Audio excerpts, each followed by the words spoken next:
Olha só, a profecia já começa com essa imagem, uma imagem muito forte, a remoção deliberada de tudo aquilo que sustenta uma sociedade. É um aviso, um prenúncio de um colapso total. E é exatamente isso que a gente vai analisar agora. O que a gente vai fazer aqui é mergulhar fundo numa antiga profecia que descreve com detalhes impressionantes como uma nação inteira se desintegra. Essa é a análise de Isaías capítulo 3, uma verdadeira narrativa de causa e efeito sobre como a estrutura de uma sociedade pode ser simplesmente desmantelada. Então, o nosso caminho aqui vai ser bem claro. Primeiro, a gente vai ver como a sociedade se desfaz.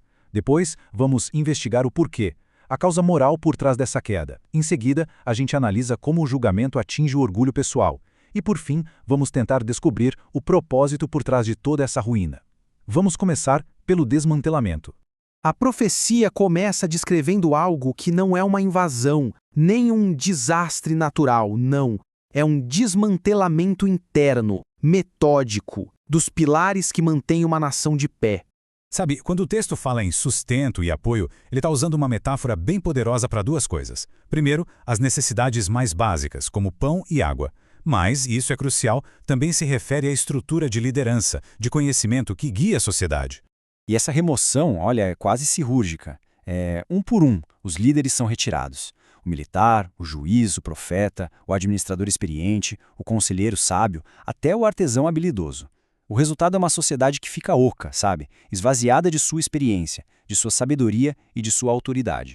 E sem liderança o que sobra? O caos. A ordem social se inverte completamente. Os mais jovens, os imaturos, assumem o poder. E isso leva a uma opressão mútua, onde o insolente domina quem era honrado. A ruína é tão grande que ninguém mais quer governar.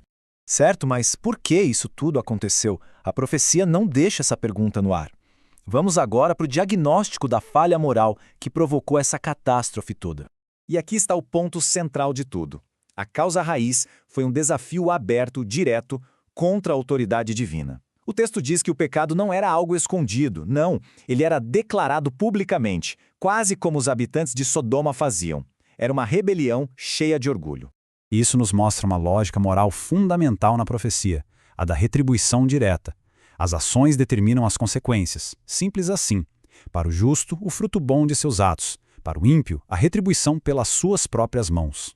A acusação mais pesada, porém, vai direto para os líderes. Eles são vistos como aqueles que deveriam cuidar da vinha, que é a nação, mas, em vez disso, eles a consomem. Eles exploram os mais vulneráveis e acumulam riquezas roubadas dos pobres para benefício próprio. E agora a análise vai para um outro nível. O julgamento sai da esfera pública e entra na vida pessoal, mirando diretamente na arrogância, no luxo e na vaidade de cada um. A especificidade aqui é algo que chama a atenção. A profecia lista meticulosamente os itens de luxo que serão retirados. Isso mostra que o julgamento não é só sobre grandes pecados públicos, mas também sobre o orgulho e a ostentação do dia a dia. E o resultado é uma inversão chocante. O luxo todo se transforma em vergonha. Vamos ver isso numa sequência rápida.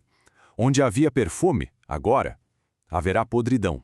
No lugar dos cabelos bem arrumados, que eram um símbolo de beleza e status, o que vem é a calvície, um sinal de luto e de humilhação. E por fim, o cinto fino, aquele adorno de luxo, vai ser substituído por uma corda e uma marca de ferro quente, os símbolos da escravidão. A transformação da liberdade em cativeiro está completa. Então, o que acontece no final disso tudo?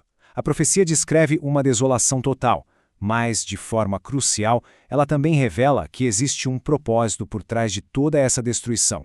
A visão final é trágica. A guerra leva a vida dos homens da cidade. E a própria cidade é como se fosse uma pessoa, uma mulher desolada, sentada no chão em luto profundo, vazia e abandonada. Para a gente ter uma ideia da dimensão da carneficina, o texto traz um número que choca. 7 mulheres para cada homem. E elas não estão buscando amor ou sustento, mas apenas um nome para tirar o peso social de estarem sozinhas. É uma imagem de aniquilação social completa.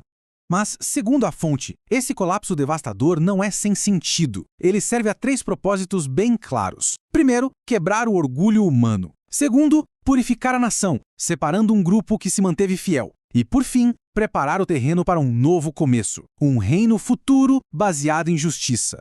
Isso tudo nos deixa com uma pergunta que ecoa através dos séculos. Uma pergunta que força uma reflexão sobre temas que nunca saem de moda: liderança, justiça e, claro, arrogância.